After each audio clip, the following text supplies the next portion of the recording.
Hiya, I'm Kiva and I'm here today with Eve Watson. She's a journalist at Plymouth Live and that is a Reach PLC news site. So how are you today, Eve? Yeah, not too bad, thanks. It's a bit raining a bit here, but apart from that, yeah, pretty Yeah, good. How are you? it's the same here. It's a change from last week. Yeah. So Eve, we'll start off with how you got into journalism. Yeah, so I think from a young age, I really quite liked writing, creative writing, and things like that. And as I got older, I started to write for blogs and things like that. And I thought, oh, actually, I could probably get paid for this. Yeah. So I kind of looked into it a little bit more, and thought I'd quite like to go to university. And so I did kind of English heavy A levels at sixth form, and then decided, yeah, this is what I want to do. You know, been writing for blogs, done a bit of work experience at my local newspaper, which I really enjoyed. So yeah, I found the course that was right for me. It was at Nottingham Trent University, because they had, really good feedback on their course and things like that. So yeah, I kind of just took the plunge and went to uni. Went there for 3 years. Had a really good time. Again, getting more work experience. I think that's key when you're trying to start out. Yeah. Just getting your name out there, really, your bylines. Yeah. And then I just kind of, as my course was ending, it was the beginning of the pandemic, kind of. Okay. It was the March, and I started applying in February, and I just applied everywhere, and managed to get 3 job offers. But I just loved Plymouth, and I loved the people there. Everyone was so friendly in the interview. So I'm from Birmingham originally, so it's about 3 hours away. But I just thought, you know what, I'm just gonna do it. So yeah, I took the job, and then and then obviously the pandemic hit, so I actually had to start my job at my parents' house, on the dining room table. So it wasn't quite Plymouth what I thought it was going to be. Yeah. But yeah, it was still really great. And I feel like I'm still learning every day. I've been there for about a year now, but I still feel like, I'm still learning, and now I'm finally in Plymouth. So yeah, it's a bit of a weird journey, really, but definitely worth it. Got to where you wanted to be anyway. Yeah, definitely. Good. And Eve, what story have you written that you were most proud of, or that you enjoyed writing the most? Yeah, I think it would have to be. I did a story about a bookshop in Plymouth, that was around. I think it was in, I want to say maybe the 60s or 70s. I can't quite remember off the top of my head. Called In Other Words, and it was kind of an LGBT safe space, really, without people realizing it. It was run by 2 women called Gay Jones and Prudence de Villiers, and they were a couple. But obviously no one really, they didn't hide the fact that they were a couple, but no one really thought they were, because Yeah. I don't know, in those times it's like 2 women that, oh, they must just be friends. Yeah. So yeah, it was kind of a bit of a radical bookshop, really, that they ran, and just have had so many interesting stories to tell. Sadly, Prudence passed away a couple of years ago, but I managed to track down Gay Jones on Facebook, and we got talking, and we still talk today, really, over email. And she's absolutely lovely, and it just was nice to reminisce with her about, her time. Lovely.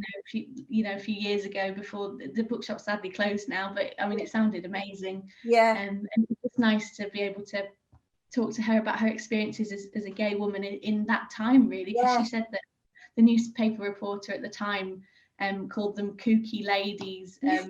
rather than Yeah. obviously a couple. It was a different time, and it was so I think that's definitely one I'm the most proud of, because I just felt like I really worked quite hard on it, and really tracked people down for it. Sounds fascinating too. I'm sure those times, like, it would be so different to now. That hearing a first-hand account must have been amazing. Yeah, definitely. And she kind of said, God, it was quite, cathartic for her to go back in time, in a way, and relive it for the story. And yeah, it's really nice. So we're still in touch today, because she's lovely, and it's just a really nice story. Oh, that's lovely. That's brilliant. And just sort of moving on from that, then, if you could write about anything, what would it be and why? Yeah. Oh, I mean, there's so much that I'm interested in. Yeah. Very broad, very broad. But I think I'm kind of doing it obviously a little bit at Plymouth Live. I really like LGBT issues Mm-hmm. and things like that, because obviously it's great to have a platform to be able to give people a voice that might not be able to have it. So I quite like writing about marginalised people and giving them a voice. I recently went to an underground drag scene night, and it was just amazing. And it's just those kind of people that you wouldn't get to meet in your normal life unless you went to those kinds of things. And it's about, I really like finding the kind of things that not a lot of people would know about, and uncovering that and being like, look, this is here, and it's amazing, really. So I think that's the stuff that I like to write about the most. Brilliant. What's your favorite book, and what's the last book that you read? Oh my gosh, well, I think my favorite book, I really like Stephen King.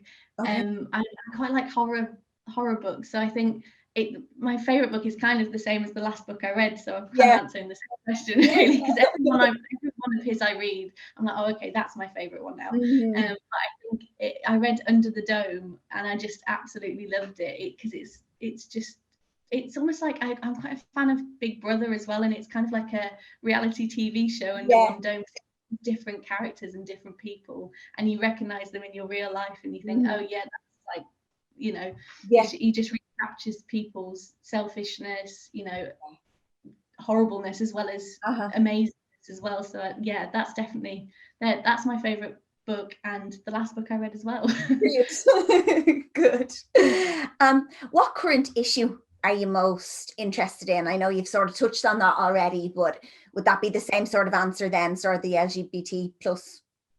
Yeah, definitely. Yeah, I think, kind of LGBT plus issues, and obviously people of colour, race issues as well. It's all really important. And as I say, we're quite privileged as journalists to be on a platform that we can give people a voice, and I think it's important that we do that with the power that we've got, really. I'm quite serious, but that's just kind of, it's true. It is true.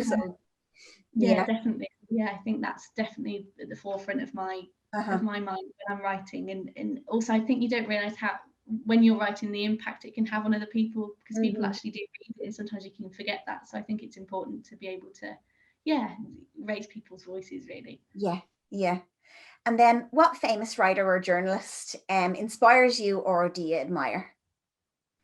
Oh, well, I kind of mentioned it again, but I just absolutely love Stephen King, because I think as a writer, because he really captures the human condition and people's personality traits perfectly, and they're not famous, but my parents, they're both journalists, and I really admire them, because they're so hardworking, and just really inspiring people. That's why I'm doing what I do now, in a way, because they just work really hard and are amazing.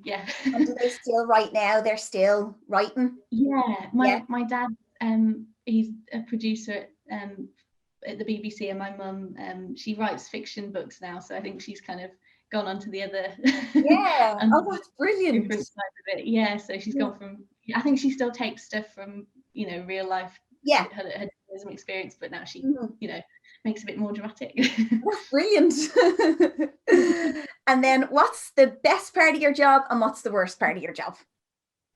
The best part of my job is definitely talking to other people. I just absolutely love that. That's what I think that kind of would be the worst thing for me, because I haven't been able to do that face to face a lot this past year. But now that we're getting back to it, as I said, I've gone to an underground drag scene and things like that. It's really great to be able to meet people face to face and just have a conversation, and they realise you're a real person, and you realise they're a real person, if that makes sense, and just create that bond. And I think that's the most important thing for me, and that's definitely my favourite thing. And as I said, the kind of worst bit is obviously not having that face-to-face connection and being able to talk to people. So it's been a challenging time for everyone, I think, and especially when your job depends on sort of creating those relationships and connections with people, it must be even more challenging. Exactly, that's it, because I mean, we rely on, obviously, people telling us their stories, and sometimes you need to build that rapport with someone face to face, and you know, over the telephone can't always have the same effect. So yeah, it's definitely been a learning curve for all of us, I think. Hopefully we're on the road though, and it's just better. And would you have any tips for aspiring journalists, so people that think that they might want to do it?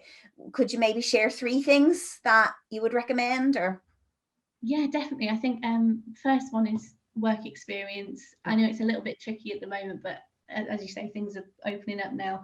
But obviously we do work experience and things like that, and I think that's key to helping someone know that that's what they want to do, because that's kind of how I decided, this is it, because it's just so exciting. Every day is different. You know, you can go from doing an interview with an MP to, you know, one of my colleagues did a spicy challenge the other day and was eating a spicy chip on the Plymouth Hoe, and you just think, this is the world of journalism, and it's great because it's so different every day. You just don't know what you'll be doing. So I think it's great to be able to do work experience to find out, really. I think second, I would say, you know, talk to other people who are already journalists. A lot, maybe some of the people aren't that friendly, but most people I've spoken to are more than happy to you know, offer tips, tricks and advice, you know, and I'm more than happy to help anyone that's had any, you know, thoughts about doing it. So yeah, definitely talk to other people. And thirdly, I would just kind of keep reading things that you like, and read content that you want to make yourself, because that helps you, you know, define your writing and your style, really. So yeah, that'd be my tips, I think. Excellent. Really, really good. Really, thank you. And then the last question then is, could you tell us one thing about yourself that's not related to journalism in any way? One thing is that again, I've kind of already gone on about, but I absolutely love drag queens, and drag artists. From a young age, I loved RuPaul's Drag Race, and now I love that it's in the UK now. I've just muted myself, sorry. I also love now going to local events and meeting local people that might not be on the TV but are still absolutely incredibly talented and amazing. So yeah, I think that's nothing to do with journalism really, but I just absolutely love it. Brilliant. That's excellent. Thanks for sharing that. Well, listen, Eve, if people want to find out more about you, where should they find you? Yeah, I'm on Facebook if you type in Eve Watson, or I'm on Twitter _Eve Watson, and there's a picture of me. Excellent. And if people want to find out more about Legitimate, you can find us at legitimate_app on Twitter and legitimate.io. All right, thanks again, Eve, for today. Thank you very much. All right, thank you.